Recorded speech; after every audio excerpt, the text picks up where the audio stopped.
नमस्कार दोस्तों, मैं सुनील कुमार आपका स्वागत करता हूं आपके अपने चैनल मैं क्या चाहती हूं।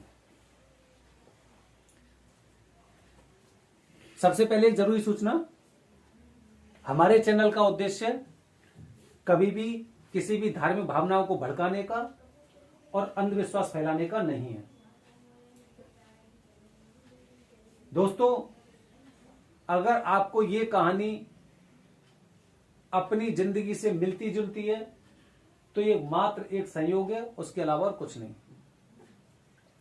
तो दोस्तों, मैं क्या चाहती हूं, मैं आज की कहानी उस महिला की जो विधवा है। देखा जाए तो ये एक बहुत बड़ी कैटेगरी हो गई, लेकिन फिर भी उसकी एक कहानी है। बहुत लोग होते हैं ऐसे, बुजुर्ग भी होते हैं, काफी जवान भी होते हैं। तो दोस्तों, आप खुद सोचिए, एक महिला, उसकी शादी हुई, बड़े ख्वाब थे उसके, अपने घर में वो रह के आई, बड़े ख्वाब थे उसके।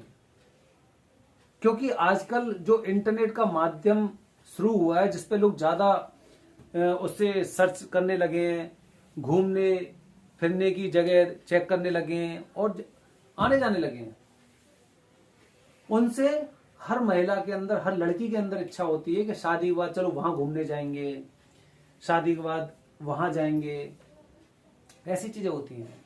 अब आप सोचिए, आप उस महिला के बारे में सोचिए जिस लड़की की शादी हो गई। अब वो महिला 2-3 साल बाद और उसका पति किसी कारणवश इस धरती पर नहीं है। पूरे ख्वाब खत्म। किसके खत्म?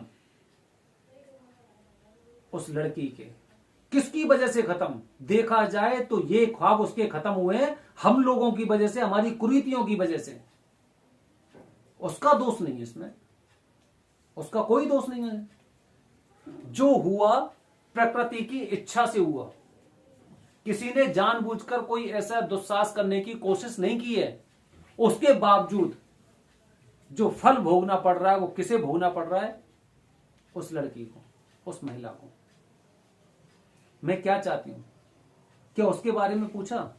क्या उसके बारे में किसी ने सोचा? मैं क्या चाहती हूं?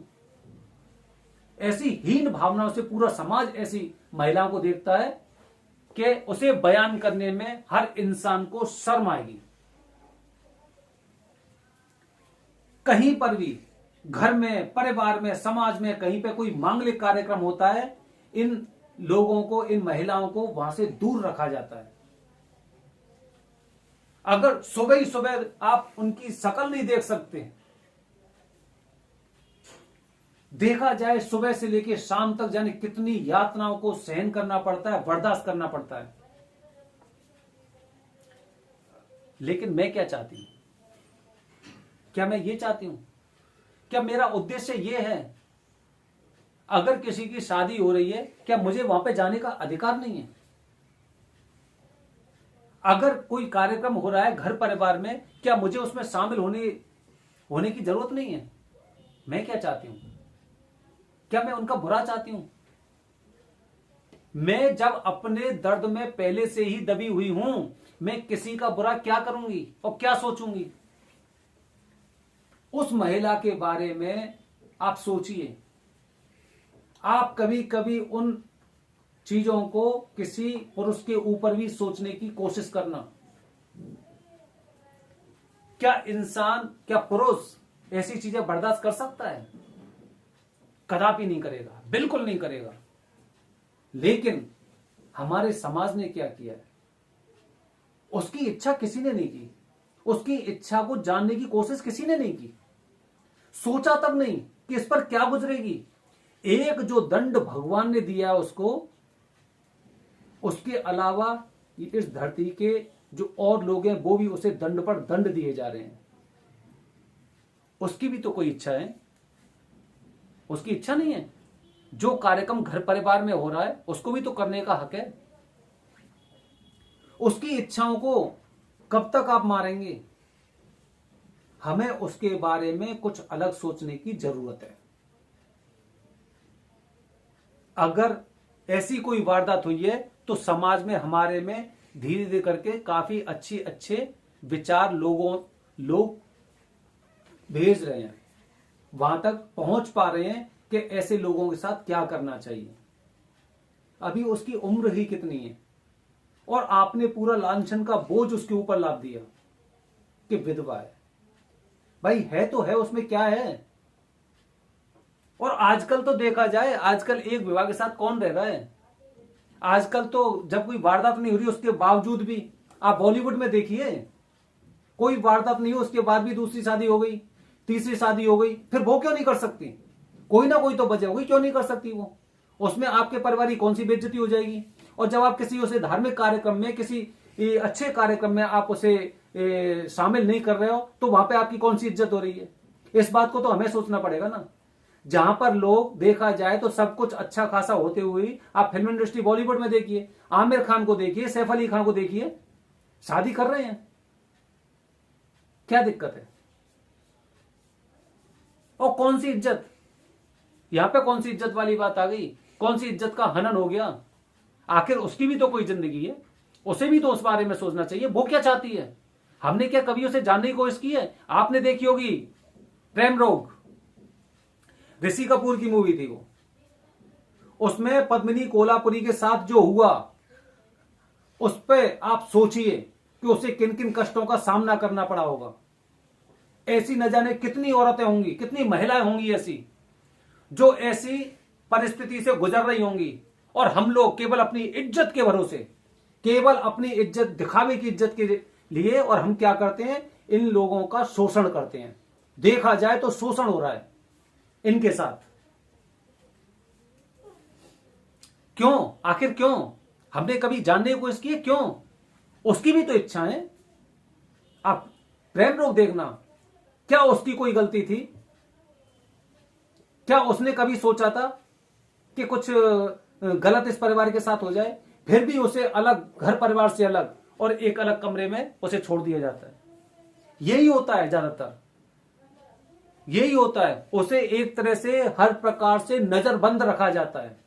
अच्छे कार्यक्रम में मत आना, सुबह उसका चेहरा नहीं देख सकते, शाम को चेहरा नहीं देख सकते, कोई कहीं जा रहा है तब चेहरा नहीं देख सकते, बाहर जाते समय एकदम सामने नहीं आना चाहिए। क्यों? मैं क्या चाहती हूं, उसकी बात तो सुनिए। अगर आप सब लोग किसी अच्छे कार्य में जा रहे हैं तो उसकी भी तो इच्छा होगी, वो भी तो सोचेगी चलो ठीक है, इनसे जाते समय मैं बाय बाय करूं, टाटा करूं, हाय बाय बोलूं उनसे। कहीं पर किसी की शादी हो रही, मैं भी तो देखूं कि उसके भतीजे की शादी हो रही है, उसके देखा जाए तो, और उसके देवर की शादी हो रही है या किसकी शादी हो रही है, उसमें मैं भी तो शामिल हूं। मैं भी तो देखूं कौन कौन सी रस्म चल रही है, कैसी कैसी चल रही है। लेकिन एकदम दरकिनार कर दिया, जैसे इस परिवार की पूरी मुसीबत की जड़ यही है। मैं क्या चाहती हूं, उसकी भी तो इच्छा है। क्या कभी हमने उसकी इच्छाओं के बारे में सोचा है? आखिर क्यों हम ऐसा भेदभाव करते हैं? ऐसे भेदभाव करने की हमें आवश्यकता क्या है? और इससे ज्यादा बुरा क्या होगा जब आपके परिवार में आपकी बेटी के साथ, क्योंकि शादी बात देखा जाए तो बहू भी बेटी के दरमियान हो गई, उसके आसपास हो गई, उसके साथ आप जब इस तरह का जुल्म कर रहे हो तो इससे ज्यादा बुरा और क्या होगा? बहुत गलत होता है। हमें उसकी इच्छाओं के बारे में भी सोचना चाहिए। उसकी इच्छाएं हैं, वो अपने घर से किन्हीं इच्छाओं को लेके यहां पे आई थी। अगर किसी कारणवश, अगर उसके साथ कुछ सकारात्मक नहीं हुआ है या कुछ गलत हो गया है तो हम उसके साथ और गलत क्यों करें? बल्कि हमें यह सोचना चाहिए, गिरने वाले को उठाने वाला चाहिए। हम क्या करते हैं, जो गिर जाता है उसमें एक लात और मार देते हैं, उठी मत। और यही हो रहा है, यही हो रहा है। हमें उस पर विचार करने की जरूरत है, बहुत जरूरत है। मैं क्या चाहती हूं? जय हिंद दोस्तों, जय भारत, हर हर महादेव।